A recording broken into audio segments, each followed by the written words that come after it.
E a violência contra políticos de direita vem ocorrendo de forma mais recorrente em diversas partes do mundo, revelando um cenário de insegurança e polarização política. O caso mais recente mostramos agora, de Charlie Kirk, apoiador do presidente Donald Trump, que foi vítima de tentativa de assassinato durante a campanha eleitoral.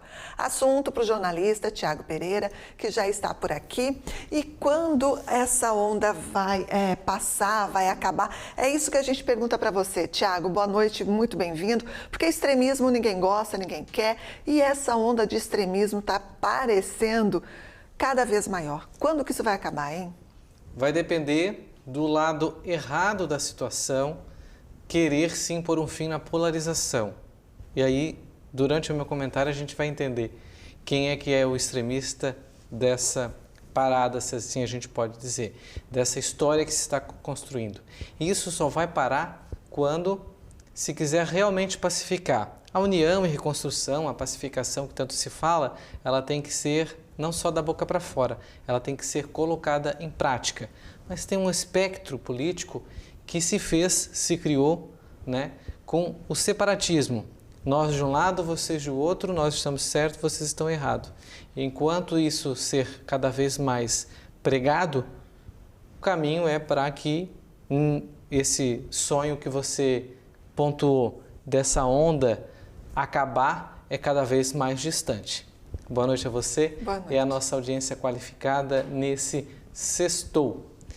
Bom, os tempos, meus amigos, minhas amigas, são outros. Nas redes, por trás das telas, a coragem se aflora e aqueles que não têm escrúpulos algum mostram quem verdadeiramente são e destilam ódio contra aqueles que pensam simplesmente diferente. Torcidas, apoiadores, eleitores, estes sempre existiram. Cada um torce para o seu lado, para o seu time. Mas atualmente a torcida está passando dos limites. Está virando o que a gente chama de fanatismo ou hooligan, um termo vindo da Europa usado para as torcidas organizadas violentas. Mas essa vertente é cada vez mais aguçada de um lado. De assassinatos a atentados frustrados, os casos mostram que o debate político está cada vez mais marcado pelo risco físico enfrentado por lideranças conservadoras, o que a gente chama de direita. Nos Estados Unidos, o caso mais recente é a morte do comentarista e influenciador conservador Charlie Kirk, atingido por um tiro na última quarta-feira. O crime, que chocou o mundo, ocorreu pouco mais de um ano após o ex-presidente Donald Trump, do mesmo espectro, sobreviver a um atentado em um comício na Pensilvânia em julho de 2024, quando foi atingido de raspão na orelha direita. Vamos voltar à imagem do Kirk aqui, fazer uma pausa para a gente refletir. Um ativista, um jovem de 31 anos, pai de um casal, uma menina com 4 anos e um menino com 1 ano de idade, falava de Deus para quem o acompanhava.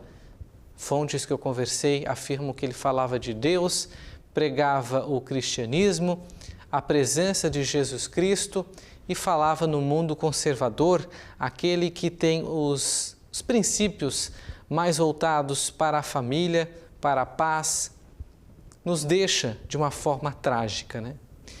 E na Colômbia, ainda nesse espectro, o episódio marcante foi a morte do pré-candidato presidencial Miguel Uribe. Vocês vão de lembrar, em agosto de 2015.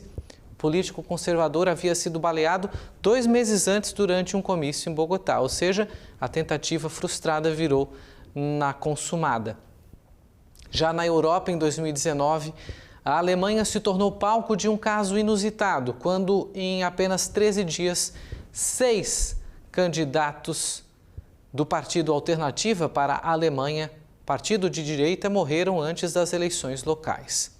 Já a nossa vizinha, a Argentina, nós noticiamos aqui quase toda semana, vive um escândalo uma escalada de episódios de violência política contra dirigentes, militantes e simpatizantes de direita. De Javier Milei, que está colocando a Argentina novamente no mapa. E aqui eu abro um parêntese.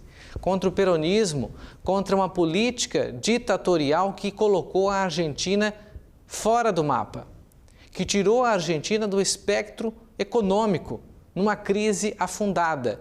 E essas siglas que não acreditam no propósito de Javier Milei, que acreditam que a vertente deles é a que vai colocar a Argentina nos trilhos, mas não colocou por décadas e décadas, partem somente para a violência, porque é o que os resta.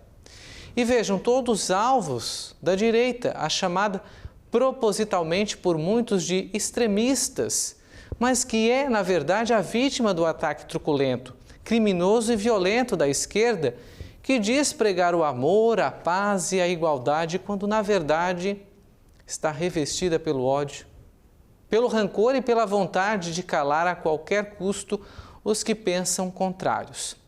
Logo, nos resta fazer a presunção de que o extremo está lá, do lado oposto, o radicalismo da esquerda que originou o comunismo. Muita gente acha que foi o contrário, mas a história mostra que o comunismo é uma das expressões mais radicais dela, da esquerda, não ao contrário. A esquerda não veio do comunismo, o comunismo é que se originou dos princípios de esquerda. Talvez por isso que os intelectuais da própria esquerda gostam tanto de taxar os políticos da direita de fascistas, para ofuscar quem realmente são, que sempre vivem na sombra de aguçar e arruaça, de aguçar a arruaceiros, a balbúrdia e o separatismo. Eles adoram rotular.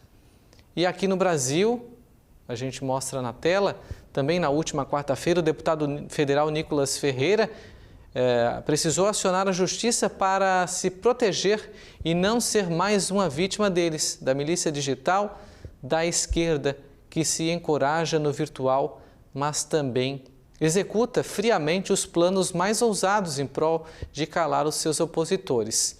Vamos ver aqui na tela alguns prints que o deputado trouxe de militantes da esquerda e até jovens estudantes o ameaçando de morte. E olha o que ele escreveu, o que ele antigamente se falava, tweetou, né? Postou na rede social X: a esquerda forma assassinos imorais e sem alma, estudantes que querem matar ou concordam em matar os seus opositores políticos.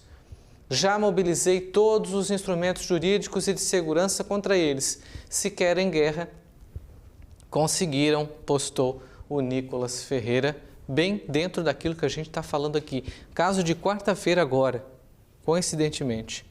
A prova do crime, gente, está aí, infelizmente. E aí a gente tem vários casos, né? O próprio Jair Bolsonaro, que foi uma tentativa de assassinato, a facadas em 2022 nas eleições, que a esquerda adora dizer que ele venceu justamente por esse episódio trágico que até hoje não foi elucidado, esclarecido. Um advogado pago por um líder religioso misterioso? Claro, porque se tem, num país laico, não se pode investigar, quebrar sigilo das igrejas, porque aí se entra contra essa ideologia da laicidade do Estado. Óbvio que eles colocaram essa desculpa para impedir que esse processo siga.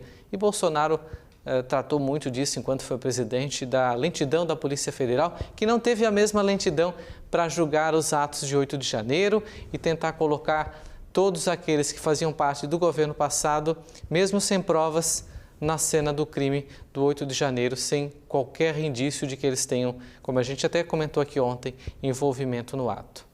E por aí a gente tira essa conclusão, né? Você me perguntou no início e eu lhe respondo agora. O extremismo que muito se prega, e a imprensa tem uma certa parcela de culpa disso, está mais no espectro da esquerda do que qualquer outro espectro político, tendo aí a prova de que aqueles que pregam o contraditório, nesse caso os políticos e apoiadores de políticos da direita, que não só ameaças, né? Uma coisa é uma ameaça, que também há de se apurar, mas eles partem para a execução.